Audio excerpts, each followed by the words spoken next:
mayamda aina ngasi share tawjagadariba wari asidi history of Manipur hariba topic asini aina sum khanbada akhoi Manipur gi history ja khangba mi 80% fana lairamgadaba mande ai isamak su khanglamde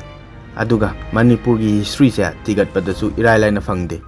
maram asina aina tigatpa yaba thiraba matungda aina thengnajaruba sing adu share tawjabani soi kiba lan kiba yawraba su mayamna chumthok piraknaba amadi ngakpinaba haijari akhoi Manipur gi history ja puya mai thaba matamda 70% 80% hena yawkhre mangkhre haba yai aduga hawjik lehoriba aikoina khangliba sing asidi khara khajik khaktani akhoi Manipur maitai gi maramda iramba puya khara lai maming oina panjarabada ningthau kang balon chaitharol kumbaba ningthau rol lambuba poirei ton khunthokpa amadi panthoibi khongkul asina chingba sing asini hairiba puya or puwari sing sigi matung inna Manipur asi matamgi matung inna maming mayam ama leirami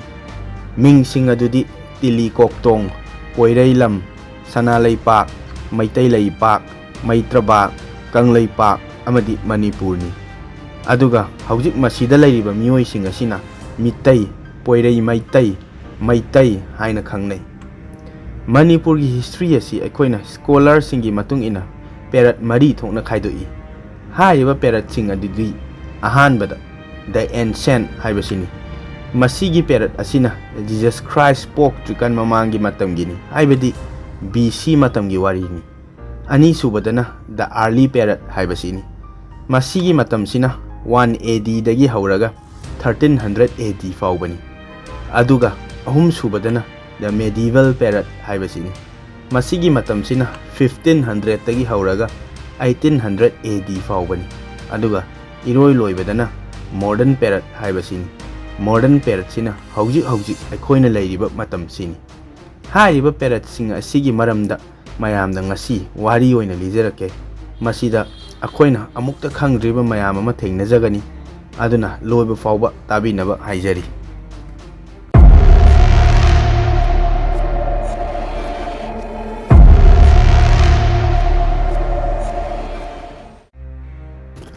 akhoi maitai si China dagi originate tawri haibasi scholar sing na thajanari makhoi gi matung ina Tangsang dynasty hairiba China gi afauba dynasty asi tang kauba ki tribe ki ningthau ruler amana 1503 BC da hawdoklami hairiba ki tribe asi hawjik China gi central part ta lairiba tribe makhal lamani Tangsang dynasty gi mioi sing asi makut masa yamna haiba mioi sing hairiba Tangsang dynasty asi dagi mioi khara China gi Yangtze hairiba turel asigi nongchup thangbalomda asum laktuna ningthi turel mapada kumtharaktuna somra chingchang fauduna laklaga iril turel gi haurakfam adwaida khunda leita duna leishalami hairiba mafam masida chahi kaya lairaba matungda hawjiki group sigi luchingbana iril turel na chenba maikaida sum laktuna kobru chingchang bu thengnarami madudagi Tangsang gi mioi sing adu mafam aduda hana lairamba leihau tribe kobrugi original inhabitants kangbuga punna khunda leita duna mu leiminarami hawjiki Tangsang group ki chief ka leihau tribe ki chief ki machanupi sinbi leimaga luhongduna 1445 BC swaida kingdom ama semki hairiba kingdom asigi ningthau asibuna Tangjalila pakhangba haina ming thonki Tangjalila pakhangba haibasigi atradi Tangja haibadi Tangsang gi short form ni Lila haibasina iril turel gi matung inaduna lakpa mi haibani aduga pakhangba haibana mapa mapu forefather singbu masak khangba mioi haibani Tangjalila pakhangba amadi mahaki loinabi sinbi leimagi machanupa ama fangjaki mamingna kangba haina thonki matau asumna maitegi ihan hanba kingdom ama semki Tangjalila pakhangwana leikidraba matamda mahaki machanupa kangbana ningthau mu oiki kangbana ningthau oirikan matamda maitai leibak asibu tili koktong haina kaurami kangba ningthau gi matamda lainingthau sanamahi gi temple ihan hana waroi ching hariba mafam asida saki nongpok ningthau gi machanupi leima tarit nuga kangba ningthau ga luhongki masina takpadi nongpok lomda leiba miga ꯀꯧꯕ꯭ꯔꯨ ꯂꯣꯝꯗ ꯂꯩꯕ ꯃꯤꯒ ꯇꯣꯏꯅ ꯆꯠꯊꯣꯛ ꯆꯠꯁꯤꯟ ꯇꯧꯅꯗꯨꯅ ꯎꯅꯔꯝꯃꯤ ꯍꯥꯏꯕꯒꯤ ꯈꯨꯗꯝꯅꯤ꯫ ꯃꯇꯝ ꯑꯁꯤꯗ ꯑꯩꯈꯣꯏ ꯏꯝꯐꯥꯜ ꯚꯦꯂꯤ ꯍꯥꯏꯕꯗꯤ ꯇꯝꯄꯥꯛ ꯑꯁꯤ ꯂꯩꯔꯝꯗꯦ꯫ ꯏꯁꯤꯡ ꯉꯥꯛꯇꯅ ꯊꯨꯝꯖꯜꯂꯒ ꯂꯩꯕ ꯃꯐꯝ ꯑꯣꯏꯔꯝꯃꯤ꯫ ꯇꯝꯄꯥꯛꯀꯤ ꯂꯝꯁꯤꯗꯤ ꯏꯁꯤꯡ ꯀꯪꯈꯤꯕꯁꯤ ꯀꯨꯏꯗ꯭ꯔꯤ, ꯆꯍꯤ 2000 ꯃꯨꯛꯇ ꯉꯥꯏꯔꯤ, ꯍꯥꯏꯕꯗꯤ 1st century AD ꯁ꯭ꯋꯥꯏꯗ ꯀꯪꯈꯤꯕꯅꯤ ꯍꯥꯏꯅ ꯍꯥꯏꯔꯤ꯫ ꯀꯥꯡꯕ ꯅꯤꯡꯊꯧꯒꯤ ꯃꯇꯝꯗꯗꯤ ꯇꯝꯄꯥꯛꯀꯤ ꯂꯝ ꯑꯁꯤ ꯏꯁꯤꯡ ꯉꯥꯛꯇꯅ ꯊꯨꯝꯖꯟꯕ ꯃꯔꯝꯅ ꯃꯐꯝ ꯑꯃꯒ ꯆꯠꯊꯣꯛ ꯆꯠꯁꯤꯟ ꯇꯧꯕꯁꯤ ꯍꯤꯗ ꯇꯧꯔꯝꯃꯤ꯫ ꯂꯣꯛꯇꯥꯛ ꯍꯥꯏꯔꯤꯕ ꯃꯤꯡ ꯑꯁꯤꯁꯨ ꯅꯤꯡꯊꯧ ꯀꯥꯡꯕꯅ ꯊꯣꯜꯂꯝꯕ ꯃꯃꯤꯡꯅꯤ꯫ ꯑꯥꯔꯊ꯭ꯔꯅ ꯂꯣꯛ ꯍꯥꯏꯕꯗꯤ ꯆꯤꯡꯗꯒꯤ ꯆꯦꯟꯊꯔꯛꯄ ꯏꯁꯤꯡ ꯍꯥꯏꯕꯅꯤ, ꯑꯗꯨꯒ ꯇꯥꯛ ꯍꯥꯏꯕꯅ ꯌꯥꯝꯅ ꯄꯥꯛ ꯆꯥꯎꯕ ꯍꯥꯏꯕꯅꯤ꯫ ꯅꯤꯡꯊꯧ ꯀꯥꯡꯕ ꯑꯃꯗꯤ ꯂꯩꯃ ꯇꯔꯤꯠꯅꯨꯒꯤꯁꯨ ꯃꯆꯥꯅꯨꯄꯥ ꯑꯃ ꯐꯪꯖꯈꯤ, ꯃꯃꯤꯡꯅ ꯀꯣꯏꯀꯣꯏ ꯀꯧꯔꯝꯃꯤ꯫ ꯅꯤꯡꯊꯧ ꯀꯥꯡꯕꯒꯤ ꯃꯇꯝꯗꯅꯤ ꯍꯧꯖꯤꯛ ꯃꯥꯂꯦꯝ ꯁꯤꯟꯕ ꯊꯨꯡꯅ ꯈꯪꯅꯔꯤꯕ ꯁꯒꯣꯜ ꯀꯥꯡꯖꯩꯒꯤ ꯃꯁꯥꯟꯅ ꯑꯁꯤ ꯍꯧꯗꯣꯛꯂꯝꯃꯤꯕꯁꯤ꯫ ꯃꯔꯝ ꯑꯁꯤꯅꯅꯤ ꯅꯤꯡꯊꯧ ꯀꯥꯡꯕꯒꯤ ꯃꯃꯤꯡ ꯂꯧꯗꯨꯅ ꯆꯩ ꯑꯗꯨꯕꯨꯅ ꯀꯥꯡꯖꯩ ꯑꯗꯨꯒ ꯕꯣꯜ ꯑꯗꯨꯕꯨꯅ ꯀꯥꯡꯗ꯭ꯔꯨꯝ ꯀꯧꯔꯤꯕꯁꯤ꯫ ꯍꯥꯏꯔꯤꯕ ꯅꯤꯡꯊꯧ ꯀꯥꯡꯕ, ꯃꯍꯥꯛꯀꯤ ꯃꯄꯥ ꯇꯥꯡꯖ ꯂꯤꯂꯥ ꯄꯥꯈꯪꯕ ꯑꯃꯗꯤ ꯃꯍꯥꯛꯀꯤ ꯃꯆꯥ ꯃꯁꯨꯁꯤꯡꯒꯤ ꯋꯥꯔꯤ ꯑꯁꯤꯅ ꯅꯤꯡꯊꯧ ꯀꯥꯡꯕ ꯂꯣꯟ ꯀꯧꯕ ꯄꯨꯌꯥ ꯑꯁꯤꯗꯅꯤ ꯏꯔꯝꯂꯤꯕꯁꯤ꯫ ꯀꯥꯡꯕ ꯅꯤꯡꯊꯧꯒꯤ ꯃꯆꯥꯅꯨꯄꯥ ꯀꯣꯏꯀꯣꯏꯅ ꯃꯁꯥꯒꯤ ꯆꯍꯤ 15 ꯁꯨꯔꯛꯄꯗ ꯅꯤꯡꯊꯧ ꯑꯣꯏꯈꯤ꯫ ꯃꯍꯥꯛꯀꯤ ꯃꯇꯝ ꯑꯁꯤꯗꯅꯤ ꯃꯩꯇꯩꯒꯤ ꯀꯦꯂꯦꯟꯗꯔ, ꯑꯩꯈꯣꯏꯅ ꯃꯔꯤꯐꯝ ꯍꯥꯏꯔꯒꯁꯨ ꯈꯪꯅꯕ ꯑꯁꯤ ꯐꯣꯡꯈꯤꯕꯁꯤ꯫ ꯌꯨꯝꯅꯥꯛꯇ ꯍꯥꯏꯔꯒ ꯀꯣꯏꯀꯣꯏꯖꯝ, ꯀꯩꯔꯥꯝꯕꯝꯅꯆꯤꯡꯕ ꯌꯨꯝꯅꯥꯛꯁꯤꯡ ꯑꯁꯤꯁꯨ ꯃꯇꯝ ꯑꯁꯤꯗ ꯍꯧꯗꯣꯛꯈꯤ꯫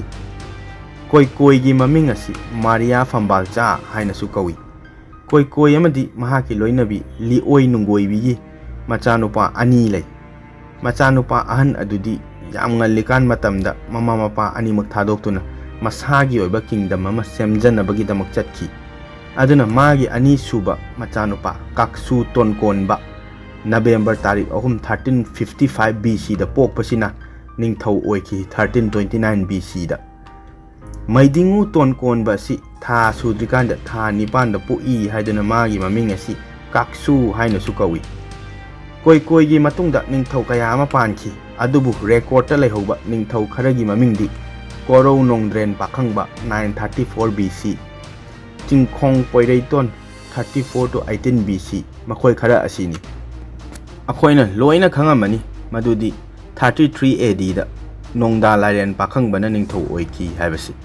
ꯑꯗꯨꯕꯨ ꯅꯣꯡꯗꯥ ꯂꯥꯏꯔꯦꯟ ꯄꯥꯈꯪꯕꯒꯤ ꯍꯤꯁꯇ꯭ꯔꯤꯗꯤ ꯑꯅꯝꯕꯅ ꯈꯪꯉꯝꯗꯕ ꯌꯥꯏ꯫ ꯅꯣꯡꯗꯥ ꯂꯥꯏꯔꯦꯟ ꯄꯥꯈꯪꯕ ꯑꯁꯤ ꯇꯨꯄꯨ ꯂꯤꯛꯂꯦꯡ ꯑꯃꯗꯤ ꯂꯩꯅꯨꯡ ꯌꯥꯏꯕꯤꯔꯣꯛꯀꯤ ꯃꯆꯥꯅꯨꯄꯥꯅꯤ꯫ ꯃꯍꯥꯛꯅ ꯄꯣꯏꯔꯩꯇꯣꯟ ꯅꯤꯡꯊꯧꯒꯤ ꯃꯆꯥ ꯃꯁꯨꯅꯤ ꯍꯥꯏꯅꯕ ꯂꯩꯁ꯭ꯔꯥ ꯀꯧꯕꯤ ꯑꯃꯒ ꯂꯨꯍꯣꯡꯗꯨꯅ 33 ADꯗ ꯅꯤꯡꯊꯧ ꯀꯥꯕ ꯅꯨꯃꯤꯠꯇ ꯅꯤꯡꯊꯧꯒꯤ ꯁꯤꯡꯍꯥꯁꯟꯗ ꯐꯝꯈꯤ꯫ ꯃꯍꯥꯛꯀꯤ ꯀꯤꯡꯗꯝ ꯑꯗꯨꯒꯤ ꯃꯃꯤꯡꯅ ꯀꯪꯂꯩ ꯄꯨꯡꯃꯌꯣꯜ ꯍꯥꯏꯅꯁꯨ ꯀꯧꯔꯝꯃꯤ꯫ ꯑꯗꯨꯒ ꯅꯤꯡꯊꯧ ꯄꯥꯈꯪꯕ ꯑꯁꯤ ꯇꯥꯡꯖ ꯂꯤꯂꯥ ꯄꯥꯈꯪꯕ ꯑꯃꯗꯤ ꯅꯤꯡꯊꯧ ꯀꯥꯡꯕꯒꯤ ꯗꯤꯁꯦꯟꯗꯦꯟꯠꯅꯤ, ꯍꯥꯏꯕꯗꯤ ꯃꯆꯥ ꯃꯁꯨꯁꯤꯡꯅꯤ꯫ ꯃꯍꯥꯛꯀꯤ ꯃꯇꯝꯗꯅꯤ ꯃꯅꯤꯄꯨꯔꯒꯤ ꯇꯝꯄꯥꯛ ꯏꯁꯤꯡ ꯊꯨꯝꯖꯜꯂꯝꯕ ꯑꯗꯨ ꯇꯞꯅ ꯇꯞꯅ ꯀꯪꯈꯤꯕꯁꯨ꯫ ꯀꯪꯂꯥ ꯍꯥꯏꯔꯤꯕ ꯃꯐꯝ ꯑꯁꯤ ꯃꯍꯥꯛꯀꯤ ꯀꯣꯅꯨꯡ ꯑꯣꯏꯈꯤ, ꯑꯗꯨꯒ ꯀꯪꯂꯥꯅ ꯀꯧꯔꯤꯕꯒꯤ ꯃꯔꯝꯅ ꯏꯁꯤꯡ ꯏꯍꯥꯟ ꯍꯥꯟꯅ ꯀꯪꯕꯒꯤ ꯃꯐꯝꯅꯤ ꯍꯥꯏꯗꯨꯅ ꯀꯪꯂꯥꯅ ꯀꯧꯈꯤꯕꯅꯤ꯫ ꯑꯗꯨꯗꯁꯨ ꯅꯠꯇꯅ ꯍꯧꯖꯤꯛ ꯍꯧꯖꯤꯛ ꯂꯩꯔꯤꯕ ꯃꯉꯥꯡ ꯍꯥꯏꯔꯤꯕ ꯀ꯭ꯂꯥꯟ ꯑꯁꯤꯁꯨ ꯃꯍꯥꯛꯀꯤ ꯃꯇꯝꯗ ꯍꯧꯗꯣꯛꯈꯤꯕꯅꯤ ꯍꯥꯏꯔꯤ꯫ ꯅꯤꯡꯊꯧ ꯄꯥꯈꯪꯕꯒꯤ ꯃꯇꯨꯡꯗ ꯆꯍꯤ 700-900 ꯍꯦꯟꯅ ꯒꯦꯞ ꯂꯩꯔꯦ, ꯔꯦꯀꯣꯔꯗ ꯂꯩꯇ꯭ꯔꯦ꯫ ꯃꯊꯪꯗ ꯃꯩꯗꯤꯡꯉꯨ ꯌꯥꯡꯂꯧ ꯀꯩꯐꯥꯕꯅ ꯅꯤꯡꯊꯧ ꯑꯃꯃꯨꯛ ꯂꯥꯛꯑꯦ꯫ ꯃꯌꯥꯝ ꯃꯥꯒꯤ ꯋꯥꯔꯤꯁꯤ ꯑꯃꯨꯛ ꯌꯦꯡꯉꯁꯤ꯫ ꯃꯩꯗꯤꯡꯉꯨ ꯌꯥꯡꯂꯧ ꯀꯩꯐꯥꯕꯒꯤ ꯑꯁꯦꯡꯕ ꯃꯃꯤꯡꯗꯤ ꯈꯝꯂꯥꯡ ꯑꯇꯣꯟꯕ ꯀꯧꯏ꯫ ꯃꯍꯥꯛꯀꯤ ꯃꯄꯥꯒꯤ ꯃꯃꯤꯡꯅ ꯃꯩꯗꯤꯡꯉꯨ ꯆꯦꯡꯂꯩ ꯂꯥꯟꯊꯥꯕ ꯀꯧꯏ꯫ ꯃꯍꯥꯛꯅ ꯃꯍꯥꯛꯀꯤ ꯃꯄꯥꯒꯤ ꯍꯦꯛ ꯃꯇꯨꯡꯗ 965 ADꯗ ꯅꯤꯡꯊꯧ ꯑꯣꯏꯈꯤ꯫ ꯃꯍꯥꯛꯀꯤ ꯃꯃꯤꯡ ꯃꯩꯗꯤꯡꯉꯨ ꯌꯥꯡꯂꯧ ꯀꯩꯐꯥꯕꯅ ꯀꯧꯔꯤꯕꯒꯤ ꯃꯔꯝꯗꯤ ꯃꯍꯥꯛꯅ ꯌꯥꯡꯂꯧ ꯂꯧꯆꯤꯄꯥꯟ ꯍꯥꯏꯔꯤꯕ ꯃꯐꯝ ꯑꯁꯤꯗ ꯀꯩ 3 ꯐꯥꯈꯤ ꯍꯥꯏ꯫ ꯃꯗꯨꯒꯤꯗꯃꯛꯇ ꯃꯍꯥꯛꯄꯨ ꯃꯩꯗꯤꯡꯉꯨ ꯌꯥꯡꯂꯧ ꯀꯩꯐꯥꯕꯅ ꯀꯧꯈꯤꯕꯅꯤ꯫ ꯃꯍꯥꯛꯅ ꯅꯤꯡꯊꯧ ꯑꯣꯏꯔꯕ ꯃꯇꯨꯡꯗ ꯂꯥꯏꯔꯦꯟꯖꯝ ꯆꯅꯨ ꯃꯨꯕꯤꯁꯨꯒ ꯂꯨꯍꯣꯡꯈꯤ꯫ ꯃꯍꯥꯛꯀꯤ ꯅꯨꯄꯤ ꯂꯥꯏꯔꯦꯟꯖꯝ ꯆꯅꯨ ꯃꯨꯕꯤꯁꯨ ꯑꯁꯤ ꯃꯈꯨꯠ ꯃꯁꯥ ꯌꯥꯝꯅ ꯍꯩꯕ, ꯐꯤꯁꯥ ꯂꯣꯟꯁꯥ ꯌꯥꯝꯅ ꯍꯩꯕ ꯁꯤꯟꯕꯤ ꯑꯃꯅꯤ꯫ ꯍꯧꯖꯤꯛ ꯍꯧꯖꯤꯛ ꯆꯠꯅꯔꯤꯕ ꯃꯩꯇꯩ ꯐꯅꯦꯛ ꯃꯄꯥꯟ ꯅꯥꯏꯕꯗ ꯍꯠꯄ ꯈꯣꯏ ꯃꯌꯦꯛ ꯍꯥꯏꯔꯤꯕ ꯑꯁꯤ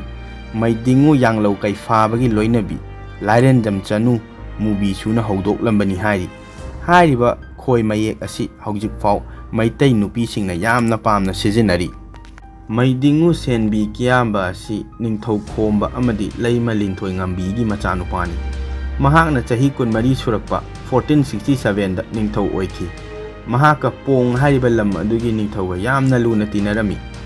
ꯄꯣꯡꯒꯤ ꯅꯤꯡꯊꯧ ꯑꯗꯨꯅ ꯃꯅꯤꯄꯨꯔꯗ ꯂꯥꯛꯄ ꯃꯇꯝꯗ ꯀꯤꯌꯥꯝꯕꯗ ꯒꯤꯐ ꯑꯣꯏꯅ ꯁꯅꯥꯒꯤ ꯕꯣꯛꯁꯇ ꯐꯌꯥ ꯀꯧꯕ ꯃꯇꯤꯛ ꯃꯌꯥꯏ ꯂꯩꯔꯕ ꯏꯁꯣꯔꯅꯦꯅ ꯈꯟꯕ ꯅꯨꯡ ꯌꯥꯎꯕ ꯕꯣꯛꯁ ꯑꯃ ꯄꯤꯔꯝꯃꯤ꯫ ꯃꯇꯝꯗꯨꯗꯗꯤ ꯃꯅꯤꯄꯨꯔꯗ ꯂꯩꯕ ꯃꯤꯑꯣꯏꯁꯤꯡ ꯑꯁꯤ ꯅꯨꯡꯗ ꯂꯥꯏ ꯑꯣꯏꯅ ꯂꯥꯠꯅꯔꯝꯗꯦ꯫ ꯑꯗꯨꯕꯨ ꯅꯤꯡꯊꯧ ꯀꯤꯌꯥꯝꯕꯅ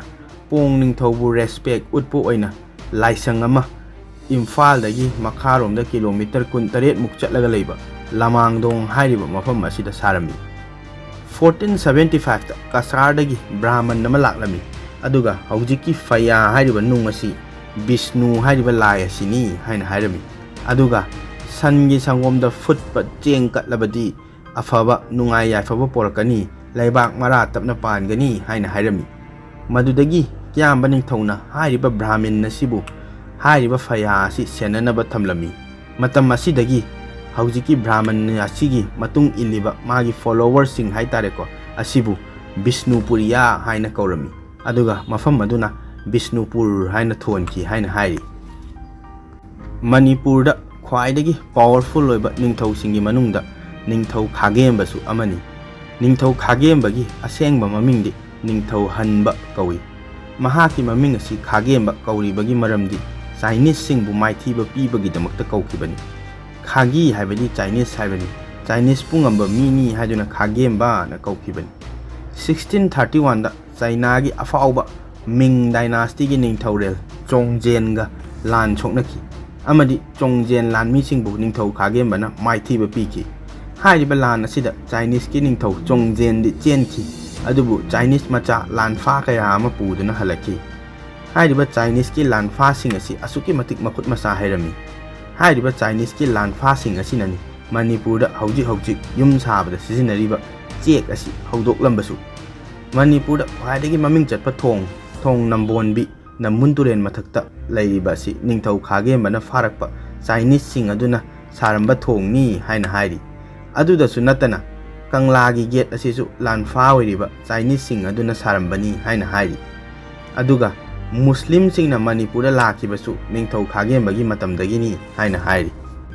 ꯃꯩꯗꯤꯡꯉꯨ ꯄꯥꯝꯍꯩꯕꯒꯤ ꯋꯥꯔꯤꯗꯤ ꯑꯩ ꯍꯥꯟꯅꯁꯨ ꯑꯩ ꯆꯦꯅꯦꯜꯗ ꯂꯤꯖꯈ꯭ꯔꯕꯅꯤ꯫ ꯃꯌꯥꯝ ꯇꯥꯅꯤꯡꯂꯕꯁꯨ ꯂꯤꯡ ꯍꯥꯞꯆꯔꯝꯒꯦ, ꯑꯁꯤꯗ ꯂꯤꯡꯁꯤꯗ ꯆꯪꯗꯨꯅ ꯌꯦꯡꯕꯤꯌꯨ꯫ ꯃꯩꯗꯤꯡꯉꯨ ꯄꯥꯝꯍꯩꯕ ꯑꯁꯤ ꯃꯅꯤꯄꯨꯔꯒꯤ ꯈ꯭ꯋꯥꯏꯗꯒꯤ ꯄꯥꯋꯔꯐꯨꯜ ꯑꯣꯏꯕ ꯅꯤꯡꯊꯧꯅꯤ ꯍꯥꯏꯅ ꯍꯥꯏꯅꯔꯤ꯫ ꯅꯤꯡꯊꯧ ꯆꯔꯥꯏꯔꯣꯡꯕ ꯑꯃꯗꯤ ꯃꯍꯥꯔꯥꯅꯤ ꯅꯨꯡꯊꯤꯜ ꯆꯥꯏꯕꯤꯒꯤ ꯃꯆꯥꯅꯨꯄꯥꯅꯤ꯫ ꯃꯍꯥꯛ 1708ꯗ ꯅꯤꯡꯊꯧ ꯑꯣꯏꯈꯤ꯫ ꯃꯍꯥꯛꯀꯤ ꯃꯇꯝꯗꯅꯤ ꯃꯅꯤꯄꯨꯔꯒꯤ ꯂꯝ ꯑꯁꯤꯅ ꯈ꯭ꯋꯥꯏꯗꯒꯤ ꯄꯥꯛ ꯆꯥꯎꯕꯁꯨ꯫ ꯃꯍꯥꯛꯀꯤ ꯃꯃꯤꯡ ꯑꯁꯤ ꯒꯔꯤꯕ ꯅꯤꯋꯥꯖ ꯍꯥꯏꯅꯁꯨ ꯈꯪꯅꯩ꯫ ꯑꯥꯔꯊ꯭ꯔꯅ ꯂꯩꯇ ꯂꯥꯏꯔ ꯃꯌꯥꯝꯒꯤ ꯅꯤꯡꯊꯧ ꯍꯥꯏꯕꯅꯤ, ꯒꯔꯤꯕ ꯅꯋꯥꯖ ꯍꯥꯏꯕꯅꯦꯕ꯫ ꯃꯍꯥꯛꯀꯤ ꯃꯃꯤꯡ ꯑꯁꯤ ꯇꯈꯦꯟ ꯉꯝꯕ ꯍꯥꯏꯅꯁꯨ ꯈꯪꯅꯩ, ꯃꯔꯝꯗꯤ ꯇ꯭ꯔꯤꯄꯨꯔꯥ ꯑꯁꯤ ꯃꯇꯝ ꯑꯗꯨꯗ ꯇꯈꯦꯟ ꯍꯥꯏꯅ ꯈꯪꯅꯩ꯫ ꯇꯈꯦꯟꯕꯨ ꯃꯥꯏꯊꯤꯕ ꯄꯤꯈꯤꯕ ꯅꯤꯡꯊꯧꯅꯤ ꯍꯥꯏꯗꯨꯅ ꯇꯈꯦꯟ ꯉꯝꯕ ꯍꯥꯏꯅꯁꯨ ꯀꯧꯔꯤꯕꯅꯤ꯫ ꯇ꯭ꯔꯤꯄꯨꯔꯥꯗ ꯅꯠꯇꯅ ꯕꯔꯃꯥꯕꯨ ꯍꯟꯖꯤꯟ ꯍꯟꯖꯤꯟ ꯃꯥꯏꯊꯤꯕ ꯄꯤꯗꯨꯅ ꯕꯔꯃꯥꯒꯤ ꯀꯣꯅꯨꯡ ꯁꯒꯥꯏꯡ ꯍꯥꯏꯔꯤꯕ ꯃꯐꯝ ꯑꯁꯤꯕꯨ ꯂꯧꯁꯤꯟꯈꯤꯕ ꯑꯃꯠꯇ ꯉꯥꯏꯔꯕ ꯃꯅꯤꯄꯨꯔꯒꯤ ꯅꯤꯡꯊꯧꯅꯤ꯫ ꯃꯍꯥꯛꯀꯤ ꯃꯇꯝꯗ ꯆꯠꯅꯕꯤ ꯑꯃꯗꯤ ꯂꯥꯏꯅꯤꯡ ꯂꯥꯏꯁꯣꯜꯁꯨ ꯑꯍꯣꯡꯕ ꯀꯌꯥ ꯄꯨꯔꯛꯈꯤ꯫ ꯑꯩꯈꯣꯏꯒꯤ ꯁꯤꯔꯀꯥꯟꯗ ꯄꯣꯠꯂꯣꯏꯕ ꯃꯩ ꯊꯥꯕ ꯑꯁꯤ ꯅꯤꯡꯊꯧ ꯄꯥꯝꯍꯩꯕꯒꯤ ꯃꯇꯝꯗꯒꯤ ꯍꯧꯗꯣꯛꯂꯝꯕꯅꯤ ꯍꯥꯏꯔꯤ꯫ ꯑꯗꯨꯗꯁꯨ ꯅꯠꯇꯅ ꯈ꯭ꯋꯥꯏꯗꯒꯤ ꯏꯟꯐꯦꯃꯁ ꯑꯣꯏꯕ ꯄꯨꯌꯥ ꯃꯩ ꯊꯥꯕ ꯑꯁꯤꯁꯨ ꯃꯍꯥꯛꯀꯤ ꯃꯇꯝꯗꯅꯤ꯫ ꯃꯅꯤꯄꯨꯔꯗ ꯍꯤꯟꯗꯨ ꯂꯥꯏꯅꯤꯡ ꯌꯛ ꯂꯥꯎꯅ ꯆꯠꯅꯕ ꯍꯧꯍꯟꯈꯤꯕꯁꯨ ꯃꯍꯥꯛꯀꯤ ꯃꯇꯝꯗꯅꯤ ꯍꯥꯏꯅ ꯍꯥꯏꯔꯤ꯫ ꯃꯩꯗꯤꯡꯉꯨ ꯄꯥꯝꯍꯩꯕꯒꯤ ꯃꯆꯥꯅꯨꯄꯥ ꯑꯍꯟ ꯁꯝꯖꯥꯏ ꯈꯨꯔꯥꯏ ꯂꯥꯛꯄꯒꯤ ꯃꯆꯥꯅꯨꯄꯥꯅꯤ ꯆꯤꯡꯊꯪꯈꯣꯝꯕ ꯑꯁꯤ꯫ ꯆꯤꯡꯊꯪꯈꯣꯝꯕꯒꯤ ꯃꯄꯥ ꯁꯝꯖꯥꯏ ꯈꯨꯔꯥꯏ ꯂꯥꯛꯄ ꯑꯁꯤ ꯄꯥꯝꯍꯩꯕ ꯅꯤꯡꯊꯧꯒꯤ ꯑꯇꯣꯞꯄ ꯃꯆꯥꯅꯨꯄꯥ ꯆꯤꯠꯁꯥꯏꯅ ꯕꯔꯃꯥꯗ ꯍꯥꯠꯈꯤ꯫ ꯑꯗꯨꯒ ꯆꯤꯠꯁꯥꯏꯅ 1747ꯗꯒꯤ 1751 ꯐꯥꯎꯕ ꯅꯤꯡꯊꯧ ꯑꯣꯏꯈꯤ꯫ 1751ꯗ ꯃꯍꯥꯛꯀꯤ ꯃꯅꯥꯎꯅꯨꯄꯥ ꯚꯣꯔꯣꯠꯅ ꯑꯃꯨꯛ ꯆꯤꯠꯁꯥꯏꯕꯨ ꯇꯥꯟꯊꯣꯛꯈꯤ꯫ ꯆꯤꯠꯁꯥꯏ ꯆꯤꯇꯥꯡꯒꯣꯡ ꯇꯥꯟꯅ ꯆꯦꯟꯈꯤ ꯑꯗꯨꯒ ꯕ꯭ꯔꯤꯇꯤꯁꯁꯤꯡꯗ ꯃꯍꯥꯛꯀꯤ ꯃꯇꯦꯡ ꯄꯥꯡꯕꯤꯅꯕ ꯍꯥꯏꯖꯈꯤ, ꯑꯗꯨꯕꯨ ꯌꯥꯔꯛꯈꯤꯗꯦ꯫ ꯕ꯭ꯔꯤꯇꯤꯁꯀ ꯃꯩꯇꯩꯒ ꯏꯍꯥꯟ ꯍꯥꯟꯅ ꯊꯦꯡꯅꯈꯤꯕꯁꯤ ꯃꯁꯤꯅ ꯑꯣꯏꯗꯣꯏꯅꯤ꯫ ꯚꯣꯔꯣꯠꯅ ꯃꯅꯤꯄꯨꯔꯕꯨ ꯆꯍꯤ 2 ꯄꯥꯜꯂꯕ ꯃꯇꯨꯡꯗ ꯆꯤꯡꯊꯪꯈꯣꯝꯕꯒꯤ ꯃꯌꯥꯝꯕ ꯒꯧꯔꯤꯁ꯭ꯌꯥꯝꯅ ꯃꯅꯤꯄꯨꯔꯒꯤ ꯅꯤꯡꯊꯧ ꯑꯣꯏꯈꯤ꯫ ꯒꯧꯔꯤꯁ꯭ꯌꯥꯝꯒꯤ ꯃꯇꯝꯗꯅꯤ ꯃꯅꯤꯄꯨꯔꯒ ꯕ꯭ꯔꯤꯇꯤꯁꯀ ꯏꯍꯥꯟ ꯍꯥꯟꯕ ꯑꯣꯏꯅ 1762ꯗ ꯇ꯭ꯔꯤꯇꯤ ꯑꯃ ꯁꯥꯏꯟ ꯇꯧꯅꯈꯤ꯫ ꯍꯥꯏꯔꯤꯕ ꯇ꯭ꯔꯤꯇꯤ ꯑꯁꯤꯗ ꯃꯅꯤꯄꯨꯔꯕꯨ ꯑꯥꯎꯠꯁꯥꯏꯗꯔꯗꯒꯤ ꯕ꯭ꯔꯤꯇꯤꯁꯅ ꯉꯥꯛꯊꯣꯛꯄ ꯑꯗꯨꯒ ꯕ꯭ꯔꯤꯇꯤꯁꯇ East India Company gi lam piba haina yanaki 1763 da Gauri Shyam sikibadagi Chingthang Khoma Maharashtra ningthau oiki mahaki konung asi Lamangdong Bisenpur da oirami madudagi Langthaban Kanchipur da hongki Govindaji gi laisang asisu mahaki matamda sarambani Govindaji gi laisang sangaba numitani hauji Manipur gi classical dance na maming chatliba raslila asi haudokibasu aduga hauji pakhang laisabi mayamna pamnariba yausang kumai asisu ningthau Baigya Chandra gi matamda haudoklambani 1796 AD da mahaki konung Langthaban dagi Konthaujam Yumphal hauji governor gi banglo laiba mafam aduda hongdoki aduga 1797 da mahaki singhasan adubu mahaki machanupa ahan Labyana Chandra sinaramlaga Navadvip da lai ningba chatki Murshidabad hariba mafam aduda 1798 da mahak siki ngasigidi matang asida loisinjarage mathangi makha tabaduna part 2 doina lijarage part 2 asi modern period ki warini lakadoisi modern period sida chahi taret khuntakpa Anglo Manipur war loina mu yarokadoini aduna wari asibu nungai birabadi amadi part 2 taninglabadi like and subscribe tawsinbiramo ngasigidi matang asida loisinjare